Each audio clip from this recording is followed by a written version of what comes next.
கொடுத்துருக்கோம்.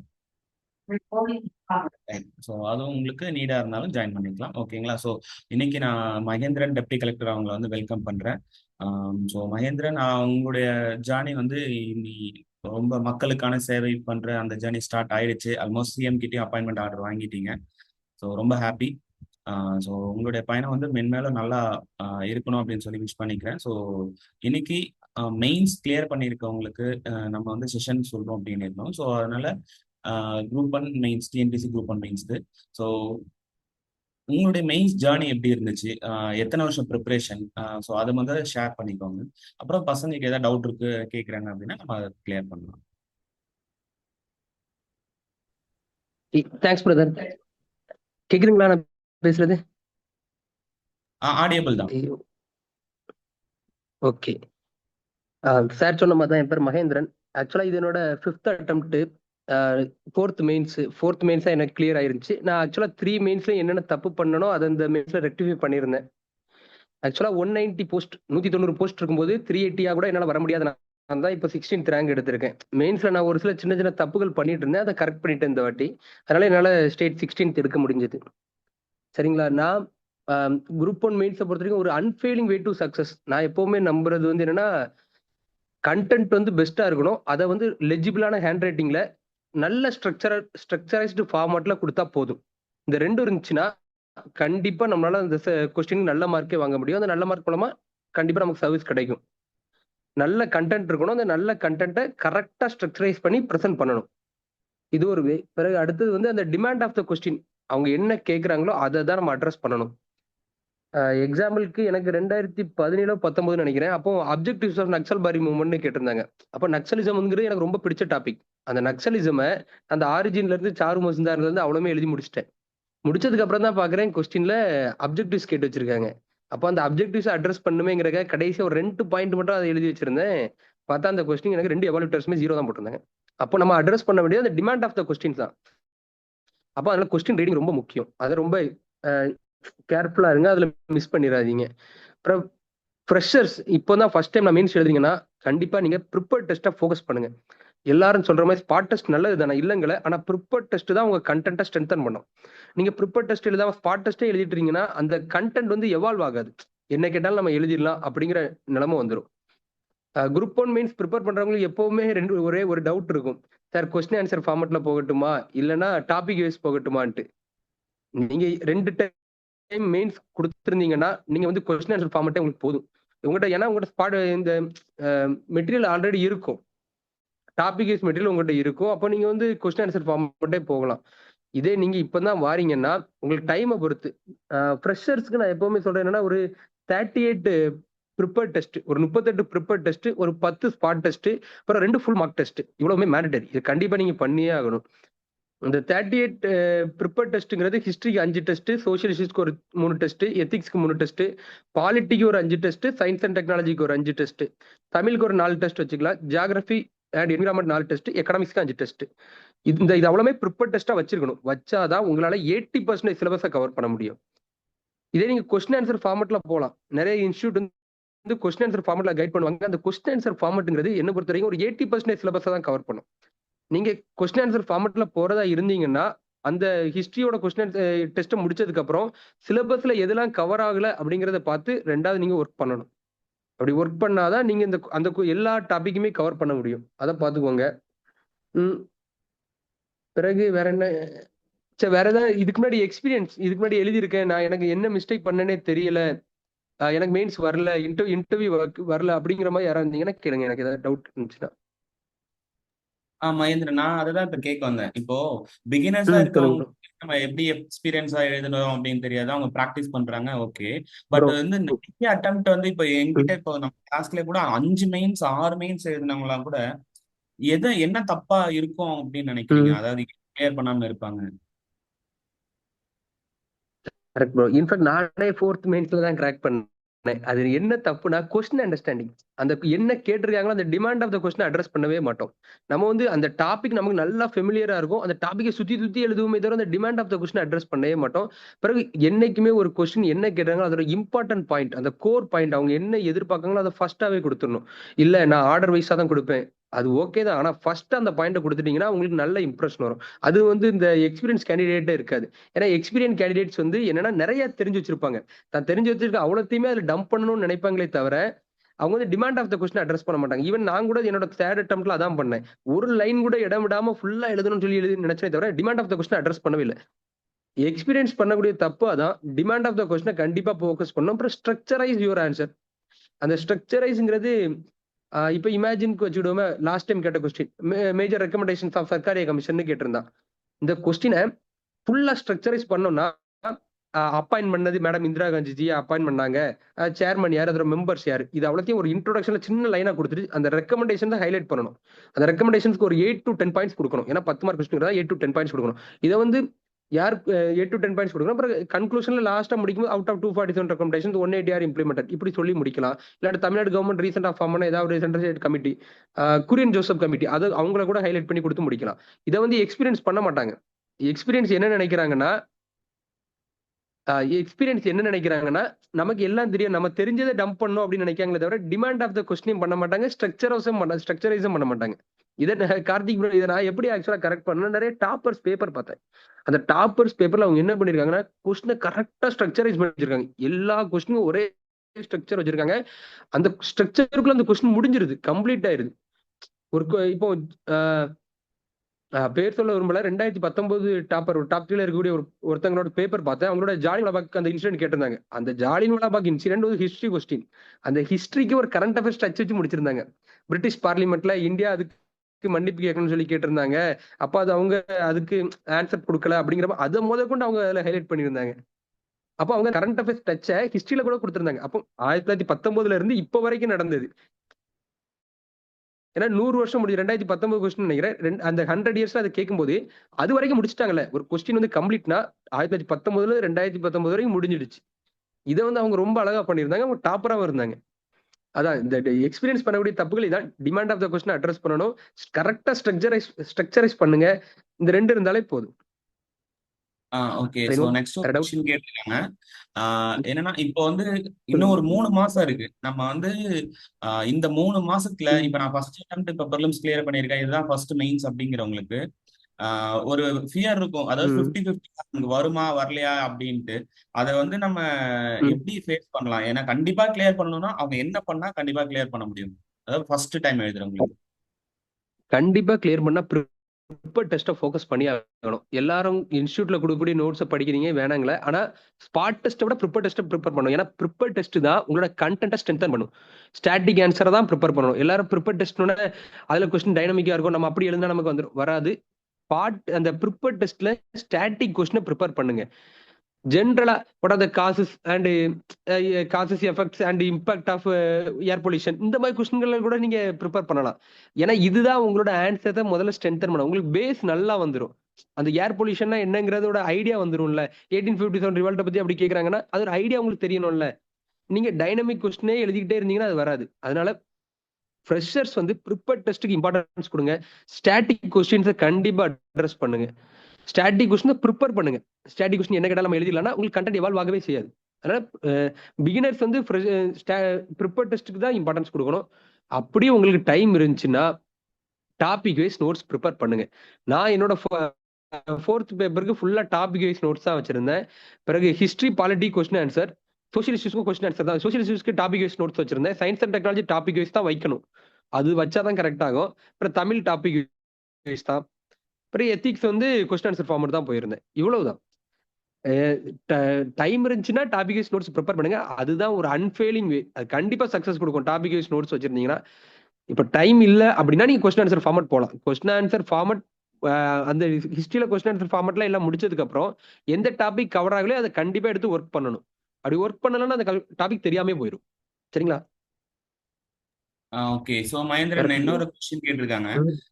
என்ன கொஸ்டின்னா, இப்ப நீங்க 3 அட்டம்ப்ட்ல மூணு மெயின்ஸ் கிளியர் பண்ணல. ஆனா 4th மெயின்ஸ்ல வந்து ஒரு டாப் மோஸ்ட் ஏஜ் எப்படின்னா ஒரு ஸ்டேட் ரேங்க் வாங்குற அளவுக்கு ஒரு மெயின்ஸ் கொடுத்துருக்கீங்க அப்படின்னா, அப்போ அந்த 3 அட்டம்ப்ட்ல பண்ணாத ஒரு விஷயம் வந்து 4th அட்டம்ப்ட்ல என்னென்னலாம் சேஞ்ச் பண்ணிருக்கீங்க உங்க பேப்பர்ல அப்படின்னு கேட்டிருக்காங்க. நான் என்ன சேஞ்ச் பண்ணேன்னா கரண்ட் அஃபேர்ஸ் டச். நான் வந்து கரண்ட் அஃபேர்ஸ் நிறைய படிச்சிருந்தேன். ஆக்சுவலா டெய்லி இப்போ ரிசல்ட் வந்திருந்தல, இந்த நான் இதே மாதிரி அப்பவும் ரிசல்ட் வந்திருக்கும் போது டெய்லி ஒரு கரண்ட் அஃபேர்ஸ் இதை வந்து என்னோட டார்கெட்டா வச்சிருந்தேன். எப்படியும் டெய்லி ஒரு கரண்ட் அஃபேர்ஸ், சின்ன டாபிக்கா இருந்தா அதை 2 கரண்ட் அஃபேர்ஸ் படிக்கணும்னு சொல்லி வச்சிருந்தேன். ஆனா அன்பார்ச்சுனேட்டா எங்களுக்கு கரண்ட் அஃபேர்ஸ் நிறைய டாமினேட் பண்ணல. அந்த கரண்ட் அஃபேர்ஸ் கொஸ்டின்குள்ள ஆட் பண்ணிக்கிட்டே இருந்தேன். இந்த ஒரு இந்த லைஃப் ஸ்டைல் ஃபார் என்விரான்மெண்ட்னா எங்களுக்கு ஒரு கொஸ்டின் இருந்துச்சு, அதெல்லாம் கரண்ட் அஃபேர்ஸ் கொஸ்டின். அதெல்லாம் நான் என் கரண்ட் அஃபேர்ஸ் டச்சை கொடுத்து வச்சிருந்தேன். அந்த கொஸ்டின் எனக்கு நல்ல மார்க்கே வந்திருக்கும். அந்த பென்ஷன் ஸ்கீம்லாம் நான் கரண்ட் அஃபேர்ஸ்ல தான் படிச்சு வச்சிருந்தேன். நான் கரண்ட் அஃபேர்ஸ் டச் கொடுத்திருந்தேன். பிறகு நிறைய அந்த ஃப்ளோ சார்ட்ஸ் யூஸ் பண்ண ஆரம்பிச்சேன். அவங்களுக்கு எவாலுவேட்டர்ஸ் என் பேப்பர் ரொம்ப சிம்பிளா இருக்கு, என் பேப்பரை பாருங்க ரொம்ப சிம்பிளா உங்களுக்கு தேவையான கண்டென்ட்டும் இருக்கு அப்படிங்கிற புரிய வைக்கணுங்கிறது ரொம்ப அதுல ரொம்ப நான் ஐடியா யோசிச்சு வச்சிருந்தேன். ஏன்னா கண்டிப்பா சர்வீஸ் வாங்கி ஆகணும். அப்போ எவாலுவேட்டர்ஸ் சிம்பிளா வைக்கணும். எனக்கு இவ்வளவு கண்டென்ட் எழுதிருக்கேன் சார், அதை பாருங்க, அதை பாக்குறதுக்கு உங்களுக்கு காம்ப்ளிகேட்டடா என் பேப்பர் இருக்காது, என் பேப்பர் ரொம்ப சிம்பிளா உங்களுக்கு காமிக்கும் அப்படிங்கிறது தெரிய வைக்கிற மாதிரி வச்சிருந்தேன். இதான் நான் இந்த வாட்டி மாத்தினது. அப்புறம் கொஸ்டினை கரெக்டா அட்ரஸ் பண்ணேன். என்ன டிமாண்ட் ஆஃப் த கொஸ்டின் அவங்க கேட்கறாங்களோ அதை தான் அட்ரஸ் பண்ணணும், அதை தான் நம்ம கொடுக்கணும் அப்படிங்கறதுல நான் ரொம்ப கான்பிடண்டா இருந்தேன். அதை தான் பண்ணேன், செஞ்சேன்.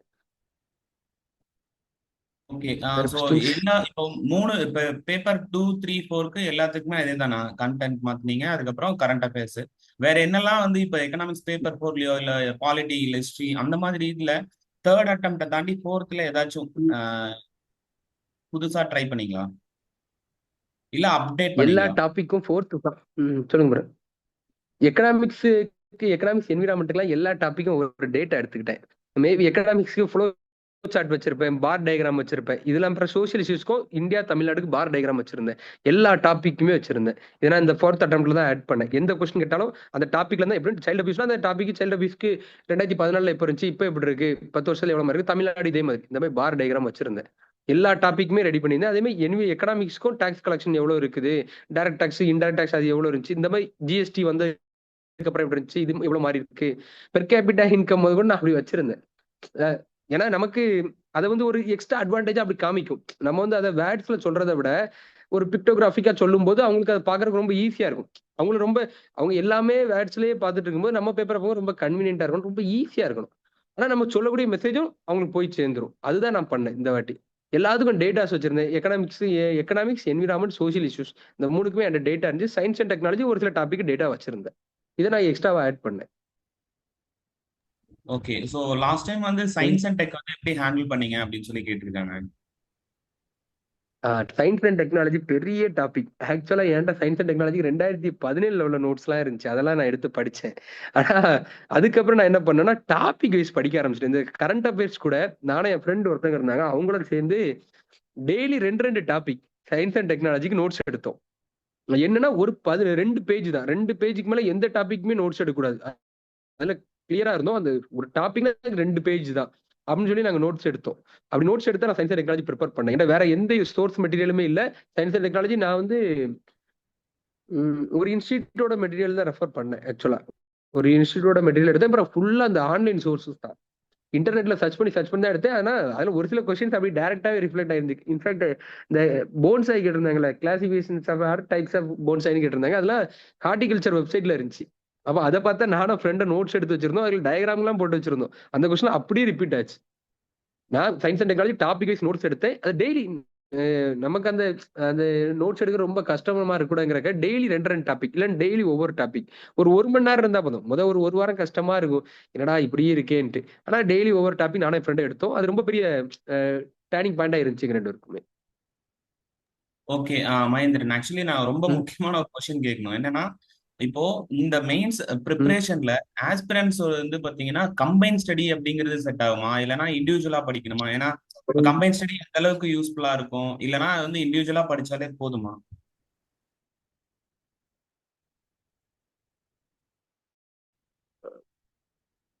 கார்த்திக் ப்ரோ, உங்க வாய்ஸ் பிரேக் ஆகுது, எனக்கு கேட்கல. Can you please repeat the question? Okay okay. ஒன்றும் இல்லை, அதாவது கம்பைன் ஸ்டடி பண்றது பெட்டரா இல்ல இண்டிவிஜுவலா படிக்கலாமா? கம்பைன் ஸ்டடி கண்டிப்பா பெட்டர் தான். இண்டிவிஜுவலோட கம்பைன் ஸ்டடி கண்டிப்பா ஒரு எட்ஜ் கொடுக்கும். ஆனா கம்பைன் ஸ்டடி வந்து இப்போ ஒரு அவங்களும் உங்க வேவ் லென்த்லயே இருக்கணும், அவங்களும் ஒரு ஹார்ட் ஒர்க்கிங்கா இருக்கணும். அவங்க இப்ப நம்ம வந்து நல்லா ஒரு நாளைக்கு 16 மணி நேரம் படிச்சேன். இப்ப இந்த 100 டேஸ் இருக்குல்ல, இந்த 100 டேஸ்ல நான் வந்து எப்பவுமே ஒன்று நம்புவேன், உங்களுக்கு தெரியும், ஸ்மார்ட் ஒர்க் வந்து சக்சஸ் கொடுக்குமோ கொடுக்காம போகலாம், ஆனா ஹார்ட் ஒர்க் டெஃபினட்டா சக்சஸ் கொடுக்கும். இதை நான் நம்பக்கூடியவன் எப்பவுமே. அதனால நான் வந்து என் கூட இருக்கக்கூடிய என் ஃப்ரெண்டு உங்களுக்கு தெரியும் சந்தீப் குமார், அவரும் ஹார்ட் ஒர்க் ரொம்ப பண்ணுவாரு. அதனால அவரும் எனக்கு அந்த வைப் செட் ஆச்சு. உங்களுக்கு அப்படி வைப் ஹார்ட் ஒர்க் பண்ணக்கூடிய பர்சன் உங்களுக்கு கிடைச்சாங்கன்னா டெஃபினட்டா கம்பைன் ஸ்டடி எட்ஜ் கொடுக்க தான் செய்யும். கம்பைன் ஸ்டடி பண்ணும்போது இப்ப நான் இப்படி நோட்ஸ் எடுக்கிறல, ரெண்டு பேருமே நோட்ஸ் அப்படி ஸ்கேன் பண்ணி சென்ட் பண்ணுவோம். அப்போ ஒரு சில டாபிக் நான் எடுத்திருப்பேன், அதாவது அவர் ஏதாவது எக்ஸ்ட்ரா கரண்ட் அஃபேர்ஸ் டேட்டா எடுத்தா நானா ஆட் பண்ணிக்கிடுவேன், அவரா ஆட் பண்ணிக்கிடுவார். இப்படி மியூச்சுவல் growth இருக்குல்ல ப்ரோ, அது எப்பவுமே சக்சஸ் கொடுக்கும். ரெண்டு பேருமே சேர்ந்து க்ரோ ஆகணுங்கிற அந்த எண்ணத்துல மியூச்சுவல் growth நடக்கிறது கண்டிப்பா சக்சஸ் கொடுக்கும். கம்பைன் ஸ்டடி இண்டிவிஜுவலா கண்டிப்பா டெஃபினட்டா ஒரு எட்ஜ் தான். ஓகே. உங்களோட எத்திக்ஸ் எப்படி ப்ரிப்பேர் பண்ணீங்க? ஏன்னா எத்திக்ஸ் இந்த வாட்டி புதுசு, அதுல ஸ்கோர் பண்றது கஷ்டம் அப்படின்லாம் சொல்லிட்டு இருக்கும்போது எத்திக்ஸ் உங்களோட சைட்ல. நான் எத்திக்ஸ் வந்து ஒரு இன்ஸ்டியூட்டோட ஒரு மெட்டீரியல் வாங்கியிருந்தேன் bro. If you don't mind அந்த நேம் கூட சொல்லலாம் ப்ரோ. சொல்லுங்க சொல்லுங்க. ரேங்க் அப்ங்கிற இன்ஸ்டியூட்டோட மெட்டீரியல்ஸ் வாங்கியிருந்தேன் ஆக்சுவலா. நான் அது அது என்னன்னா கொஞ்சம் சிம்பிளி ஒரு சிம்பிளஸ்ட் ஃபார்மேட்ல இருந்துச்சு. அது படிக்க கொஞ்சம் எங்களுக்கு ஈஸியா இருந்துச்சு. அதனால அந்த மெட்டீரியல் நான் வாங்கி படிச்சிருந்தேன். அப்புறம் வேற சில இன்ஸ்டியூட்டோட மெட்டீரியல்ஸும் படிச்சிருந்தேன். அதை வச்சு நான் அத என்னன்னா அது ரொம்ப சிம்பிளா இருக்கும். டாபிக் வைஸ் நாங்க வந்து நாலேஜை வளர்த்துக்கிட்டோம். எங்களுக்கு யூபிஎஸ்சி படிச்ச ஒரு ஃப்ரெண்ட் ஒருத்தங்க இருந்தாங்க. அவங்க வந்து அந்த டாபிக் வைஸ் எல்லாமே நமக்கு எங்களுக்கு எக்ஸ்பிளைன் பண்ணி கொடுத்துட்டாங்க. அதனால கொடுத்ததுனால எங்களுக்கு அதை பாக்குறதுக்கு ரொம்ப ஈஸியா வருது. ஓகே. ஸோ நெக்ஸ்ட் என்ன கேட்குறாங்கன்னா, இப்போ அதாவது இப்ப நம்ம நோட்ஸ் எடுக்கிறது அப்படின்னும் போது கொஸ்டின் வந்து இப்பெல்லாம் யூபிஎஸ்சி ஸ்டாண்டர்டுக்கே நல்லாவே கேட்கறாங்களா? அதாவது அனலைஸ் பண்ணணும், இல்லைன்னா கிரிட்டிக்கலி அனலைஸ், இல்ல டிஸ்அட்வான்டேஜ் இந்த மாதிரி கேட்கும்போது நம்ம கிட்ட இருக்கிற கண்டென்ட் வந்து ஒரு ஆக்ட் நம்ம படிப்போம், அது நம்ம எப்ப கொண்டு வந்தாங்கன்னு படிப்போம். பட் இந்த மாதிரி கொஸ்டின் கேட்கும்போது நம்ம அது ஆன் ஸ்பாட்ல உங்களுக்கு அது ஆன்சர் வருமா? அப்படி இல்லைன்னா நீங்க அதை எப்படி நோட்ஸ் எடுக்கலாம்?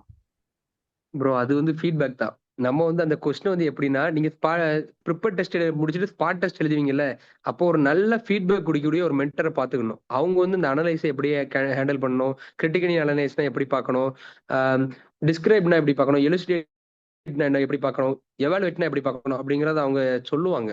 ஒரு சில கொஸ்டின் எனக்கு அப்படி ஒரு நல்ல மென்டர் கிடைச்சாங்க. அவங்க வந்து எனக்கு இந்த கொஸ்டின்லாம் இப்படி அப்ரோச் பண்ணி நல்ல மார்க் ஸ்கோர் பண்ணலாம் அப்படின்னாங்க. ஈவன் இம்பாக்ட்ங்கிற கொஸ்டின்கே பாசிட்டிவ் நெகட்டிவ்னு ஸ்பிளிட் பண்ணுன்னு சொன்னாங்க. அந்த இம்பாக்ட் நான் ஆக்சுவலா இம்பாக்ட்னு கேட்டதே பாசிட்டிவ் நெகட்டிவ் ஸ்பிளிட் பண்ணி வச்சிருந்தேன். அது கரெக்டான அப்ரோச்சா தப்பான அப்ரோச்சான்னு தெரியல. பேப்பர் தான் தெரியும் ஆக்சுவலா. ஆனா நான் அப்படி பண்ணியிருந்தேன்.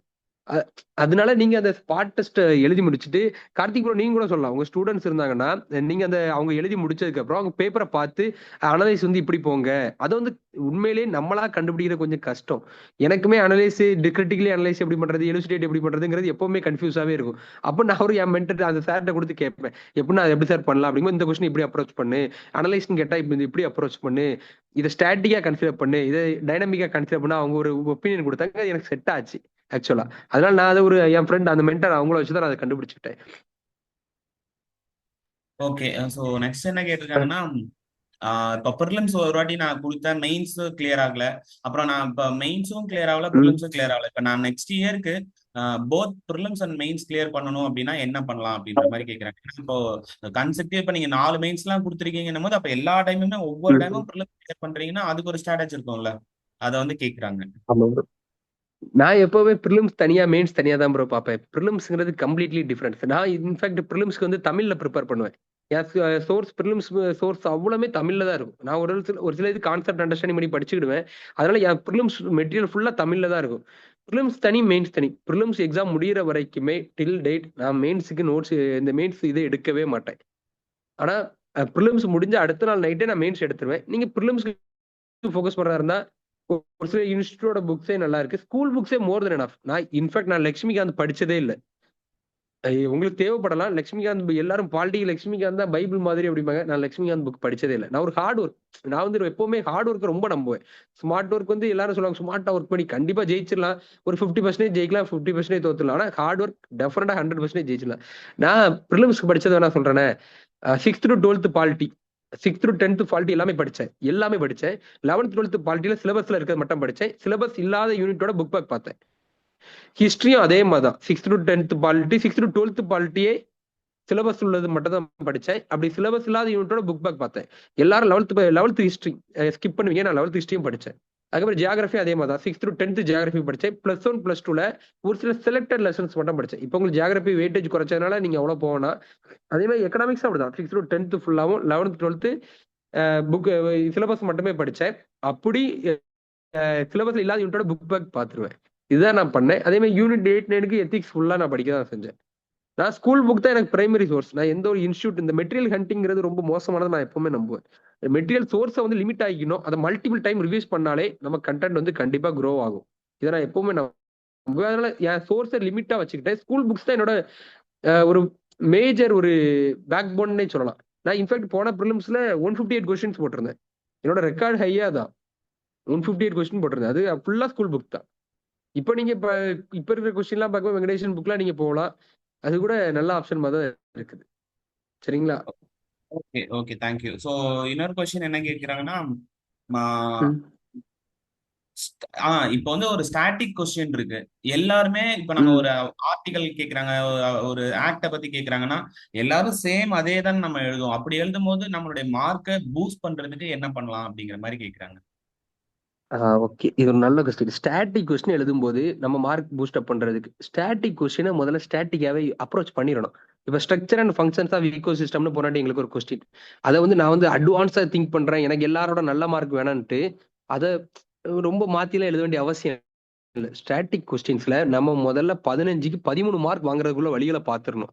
15க்கு 12 வாங்குறதுக்கு வழியை பார்க்கணும். நான் எக்ஸ்ட்ராடனரியா பண்ண போறேன்ட்டு அதோட பேசிக் பாயிண்ட்ஸை மிஸ் பண்ணிடக்கூடாது. ஸ்டாட்டிக் கொஸ்டின் எல்லாருமே ஒரே மாதிரி தான் இல்லைங்களே. வேணா நீங்க ஒரு ஃப்ளோ சார்ட் போடுங்க, எக்ஸ்ட்ரா ஒரு கரண்ட் அஃபேர்ஸ் டேட்டா ஏதாவது ஸ்டாட்டிக் கொஸ்டின் இருந்தா கொடுங்க. அதை விட்டுட்டு நான் எக்ஸ்ட்ராடனரியா பண்ண போறேன்னு சொல்லிட்டு பேசிக்ஸை விட்டுறக்கூடாது. அந்த பேசிக்ஸ் தான் கீழே இருக்கும். என் ஃப்ரெண்ட் அவர் சந்தீப் குமார் கூட இதே மிஸ்டேக் தான் பண்ணுவார். அவர் வந்து நான் ஸ்டாட்டிக் கொஸ்டின் இதெல்லாம் நான் எக்ஸ்ட்ராடனரியா பண்றேன், இதெல்லாம் 15க்கு 15 எடுக்கிறேன். கரெக்ட். அது எப்படி போடுவாங்க? நீங்க பேசிக் பாயிண்ட்ஸே மிஸ் பண்ணி வச்சிருக்கீங்களே. அப்படிதானே? அதனால ஸ்டாட்டிக் கொஸ்டின்ஸ்க்கு பேசிக் பாயிண்ட்ஸ் ரொம்ப முக்கியம். எல்லாரும் ஒரே மாதிரி தான் எழுதுவாங்க. ஆமா, எல்லாரும் ஒரே மாதிரி தான் எழுதுவாங்க. உங்களுக்கு 15 மார்க் கொஸ்டினுக்கு 13 போட்டு கிடைச்சாலும் நல்ல மார்க். ஆனா 13 கூட இல்லாம 11 போயிடக்கூடாதுல்ல, 10 அந்த அதுக்கும் கீழே போயிடக்கூடாதுல்ல. அப்போ பேசிக் பாயிண்ட்ஸை கரெக்டா கொடுத்துருங்க. அதுக்கு போக உங்களுக்கு டைம் இருந்ததுன்னா அந்த கொஸ்டினை வேணா ஒரு ஃப்ளோ சார்ட் ஃபார்மெட்ல கொடுங்க. இல்லைன்னா ஒரு current affairs data additional add பண்ணுங்க. ஒரு ஒரு ரீசெண்டா என்ன நடந்துச்சு அந்த இது ஈவெண்ட்டை பொறுத்து அதை உள்ள கொடுங்க. ஏன்னா இல்லாட்டி ஏதாவது லீடர்ஸ் மெசேஜ் அதை பத்தி ஏதாவது சொல்லியிருக்காங்களா, ரீசெண்டா பொலிட்டிஷியன்ஸ் யாரா பேசியிருக்காங்களா அப்படிங்கறத கொடுங்க. அதை தான் கொடுக்கணுமே தவிர ஸ்டாட்டிக் கொஸ்டின்ஸை ஸ்டாட்டிக்கா தான் அப்ரோச் பண்ணணும். ஆனா அதை விட்டுட்டு நான் எக்ஸ்ட்ரானரி பாயிண்ட்ஸ் கொடுத்து நிறைய மார்க் வாங்கணும் அப்படின்னு நினைச்சா பேசிக் பாயிண்ட்ஸ் மிஸ் ஆயிரும். சரிங்களா? பேசிக் பாயிண்ட்ஸ் கொடுத்துட்டு அதுக்கு போக மீதி இருந்தா ஸ்டாட்டிக்ல வேணா நீங்க அடிஷனலா ஆட் பண்ணிக்கலாம். Okay super Mahendran. Ah. Right. So next hmm. Question வந்து என்ன கேட்டிருக்காங்கன்னா, எல்லாருமே காமனா கேட்டிருக்க கொஸ்டின் வந்து கரண்ட் அஃபேர்ஸும் அதுக்கப்புறம் எப்படி ம். ரிவிஷன் பண்ணலாம். இப்ப இந்த இருக்க 100 டேஸ்க்கு எதை கரண்ட் அஃபேரா எப்படி ஃபாலோ பண்ணலாம், ரிவிஷன் எப்படி பண்றதுன்னு கேட்கறாங்க. காமன் கொஸ்டின் எல்லாருமே. கரண்ட் அஃபேர்ஸ்னு ஒரு வெப்சைட் ஃபாலோ பண்ணேன் ப்ரோ. ஆக்சுவலா அந்த வெப்சைட்ல இருந்து அவங்க வந்து தமிழரசு மேகசின்ல இருந்தா எடுத்து எடுத்து கரெக்டா கட் பண்ணி போட்டாங்க. நான் கொஞ்சம் சோம்பேறி, அதனால அந்த தமிழரசு மேகசினை பாக்குறத விட அந்த வெப்சைட்டை பார்த்தேன். அந்த வெப்சைட்ல இருக்கக்கூடிய அந்த கரண்ட் அஃபேர்ஸ் எல்லாமே எடுத்து டெய்லி ஒவ்வொரு கரண்ட் அஃபேர்ஸ் நான் அப்படி படிச்சேன். அந்த கரண்ட் அஃபேர்ஸ் கண்டிப்பா பண்ணணும். போன வாட்டி என்னன்னா கரண்ட் அஃபேர்ஸ் வந்து டாமினேட் பண்ணல. இந்த வாட்டி டெஃபினட்டா கரண்ட் அஃபேர்ஸ் டாமினேட் பண்ணணும்னு எனக்கு ஒரு எண்ணம் இருக்குது. ஏன்னா இப்ப போன வாட்டி பண்ணாதனால இந்த வாட்டி கண்டிப்பா பண்ணும். அதுக்கு முன்னாடி கரண்ட் அஃபேர்ஸ் வந்து டைரக்ட் கொஸ்டின்ஸாவே இருந்துச்சு. போன வாட்டி எங்களுக்கு ஸ்கீம்ஸ் எல்லாம் ஒண்ணுமே கேட்கல.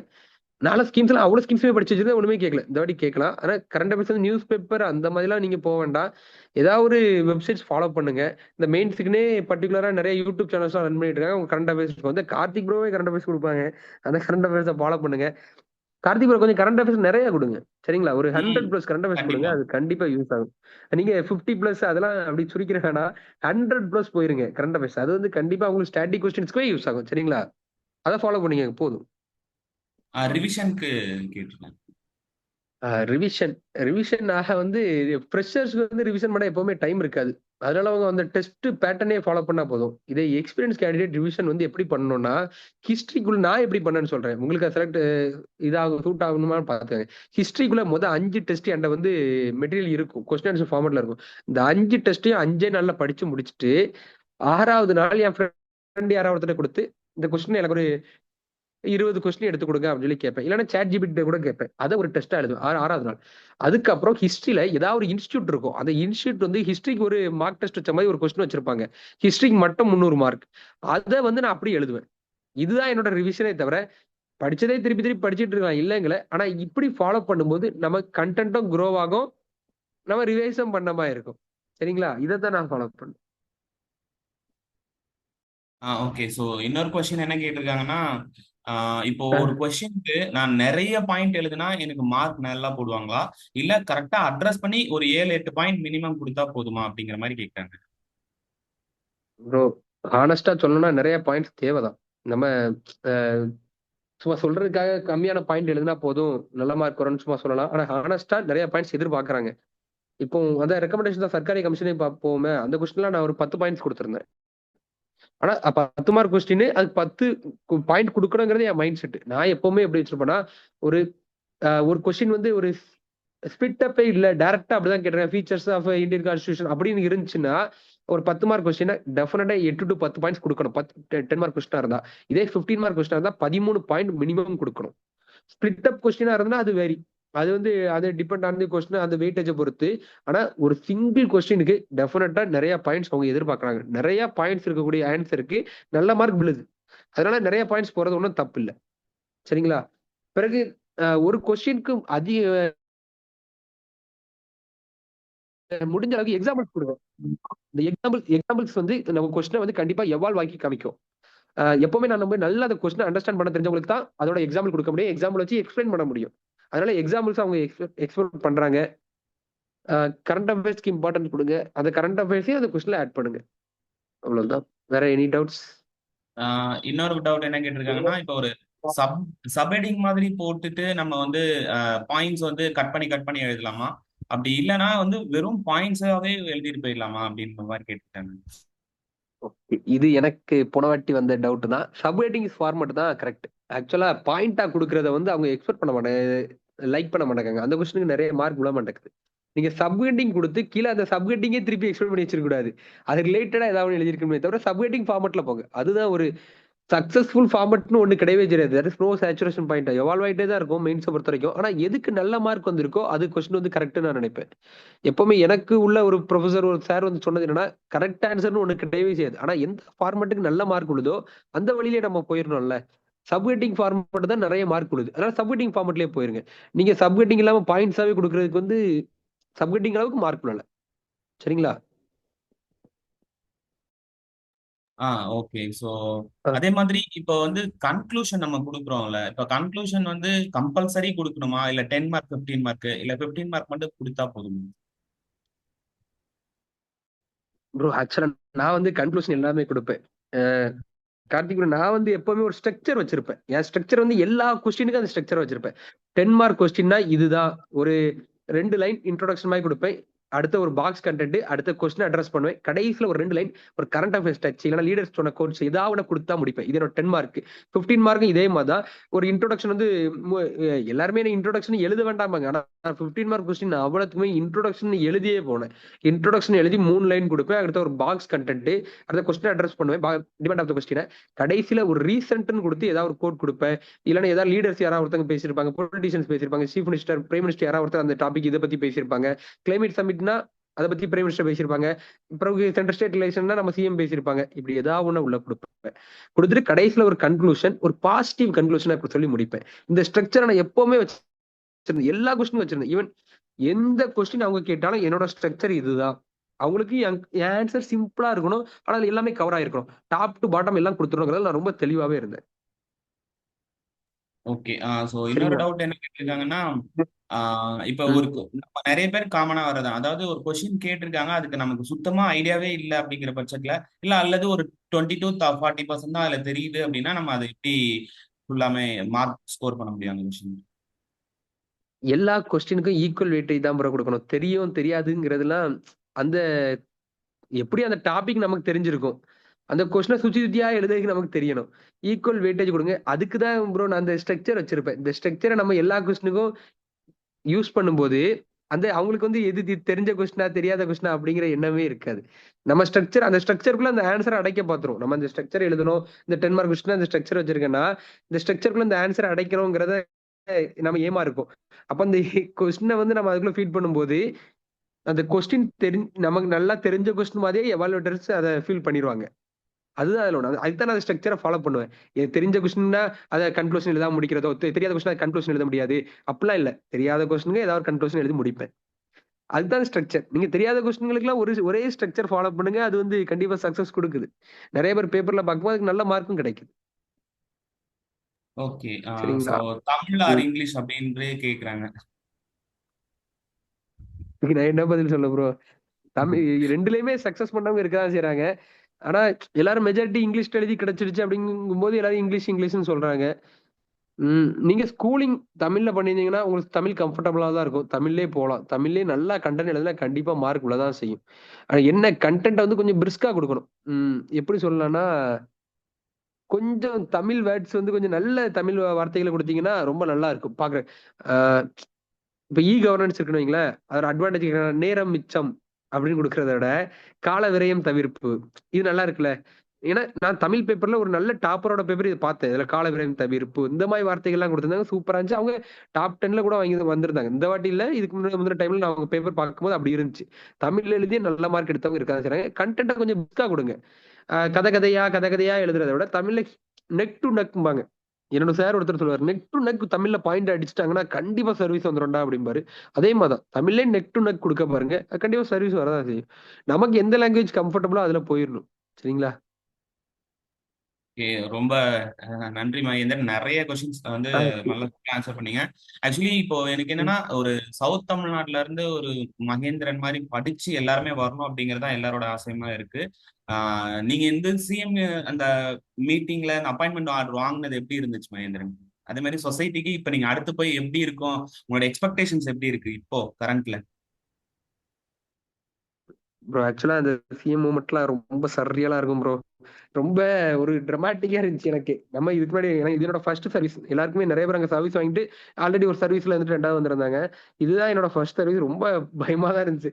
எல்லாமே முடிஞ்சது குரூப் 1ல நம்ம ஆர்டர் தான் வாங்க போறோம். அன்னைக்கும் கையெல்லாம் நடுக்கமா தான் இருந்துச்சு. ஏன்னா என்னோட ஃபர்ஸ்ட் சர்வீஸ். ஃபர்ஸ்ட் ஒருத்தங்கள ஃபேஸ் பண்ண போறாங்கும்போது ரொம்ப பயமா தான் இருந்தது.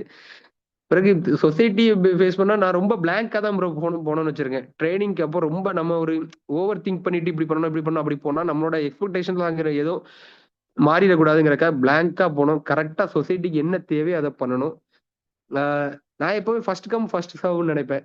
அத மட்டும் நான் என்னோட சர்வீஸ்ல ஃபாலோ பண்ணணும்னு வச்சிருக்கேன். ஈவன் தோ அவங்க யாரா இருந்தாலும் ஃபர்ஸ்ட் கம் அவங்களுக்கு ஃபர்ஸ்ட் சர்வ் பண்ணணும் அப்படிங்கிறது தான் என்னோட ஒரு தாரக மந்திரம். நான் ஸ்டடீஸ்ல எப்பவுமே வச்சிருக்கேன் என்னன்னா, நீங்களும் நெறைய பேர் ஃபாலோ பண்ணலாம். Smart work may give success or not. But hard work definitely give success. இத நான் என் நோட்ல எல்லாத்து நோட்லயும் எழுதி வச்சிருவேன் ஃப்ரண்ட் பேஜ்ல. ஏன்னா நான் ஒரு ஹார்ட் ஒர்க்கிங் ஆஸ்பிரண்ட் தான். ரொம்ப படிப்பேன். ஹார்ட் ஒர்க் பண்ணா டெஃபினட்டா சக்சஸ் கிடைக்கும். அப்படிங்கிறத நானும் நம்புவேன். நீங்களும் நம்புங்க. சரிங்களா? ம். ரெடி ரொம்ப கொஸ்டின்ஸ்? ரொம்ப நன்றி மகேந்திரன். டைம் ஸ்பெண்ட் பண்ணி தேங்க் யூ. ம். ஜெனியூனா ஆக்சுவலி ஆஸ்பிரன்ஸ் எல்லாருமே ஒரு விஷயம் தெளிவா தெரிஞ்சுக்கணும். இவ்வளவு ஜெனியூனாலாம் வந்து எல்லா கொஸ்டினுக்குமே பொறுமையா இவ்வளவு நான் தெரிஞ்சு எனக்கு தெரிஞ்சு ரொம்ப ஹானஸ்டான ஆன்சர்ஸ். மகேந்திரன் சொன்னது ஒரு 0.5 கூட எதுவும் ஆட் பண்ணியோ குறைச்சோ எல்லாம் சொல்ல கிடையாது. ஜெனியூனான ஆன்சர்ஸ் எல்லாமே. ஸோ கண்டிப்பா உங்களுக்கு யூஸ்ஃபுல்லா இருக்கும். ஸோ இன்னொரு இப்போ மறுபடியும் மகேந்திரன்லாம் ஜாயின் பண்ணிட்டு மக்களுக்கு சேவை செஞ்சு நம்ம இன்னொரு நாள் கண்டிப்பா மகேந்திரனை வந்து அந்த எக்ஸ்பீரியன்ஸை நம்ம ஷேர் பண்ணி பேசுவோம் கண்டிப்பா. So thank you so much Mahendran. ஓகேவா? Thank you bro. Thanks bro. Thanks for the opportunity. Okay bro. Okay. Bye bro. Bye brother. Bye.